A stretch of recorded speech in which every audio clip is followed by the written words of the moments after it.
it's time to get out in the garden. So today I really want to discuss sustainable soil, and I want you friends to really listen closely, because it is that time of year that many of you will start looking at alternative garden methods, and you may be scratching your head thinking, what is going to work for us? You know, we're in a hot region, or we're in a cooler region, or we only have sandy soil, or our soil is clay filled. We live in the mountains, we live in the desert. You know, what are we going to do? How are we going to create soil? Well, when we first moved out here, as you know, we were dealing with lots of rock and a lot of clay, and we too were in the same boat as you friends. But 4 years, and our first year, I'm going to praise the Back to Eden garden method, because even our first year we had abundant produce. But after 4 years, this, you know, we talk about liquid gold, water being liquid gold in the homestead. This is another type of gold that has been created. Look at that on Starry Hilder's homestead. This is sustainable soil. And when I talk about sustainable soil, this is where, when you choose a garden method, you better choose wisely, because part of being on a homestead, and I don't care if you are off-grid or on-grid, the point of gardening is what? Food. Right? Food production. So you want to ensure that that garden will produce year after year after year, right? Well, how do you do that? What garden method do you use? Well, the proof is in the soil. Not going to say proof is in the pudding more, because the proof is in the soil. 4 years, and this is a soil that has been created by the Back to Eden wood chip method. How did this happen? You know, you look at this garden bed right here. Where are the wood chips? Starry, where are the wood chips? The wood chips have decomposed into rich nutrient, microorganism filled soil. And I want to make this point that this soil is alive. It has worms. I've seen them with my own eyes throughout the whole winter. We have worms. There's good bacteria in here. There's good fungus in here. There's good protozoas in here. This is living soil that can sustain us year after year after year. This is really important, because when you garden, and say spring comes along, and a lot of people, you know, they're like, oh, it's spring and I love spring, but I got to get out in the garden, I got to till, and I got to add some Miracle Grow, or I got to go down to the garden center and get some organic fertilizer, or whatever you have to do. You have to create biochar, or you have to go and find some other type of cover. I want you to listen really closely. All of that is fine, but year after year you're spending extra money, and year after year you are adding to that soil to what?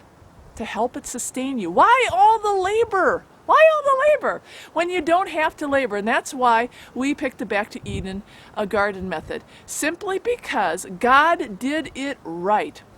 In nature, think about it. You look in the woods and you look at the ground floor. All the leaves, the pine needles, everything falls down to the earth, and then it builds layers and nothing touches it. But if you dig into that dirt, you know, those layers, what do? You get rich humus, and that is the golden standard for garden soil. That's what you want. It is always the goal of any gardener to create a garden that will be productive year after year after year, right? But also, any gardener's dreamed to have soil that doesn't need to keep being tilled, amended, fertilizer added. You know, we don't want soil that we have to work.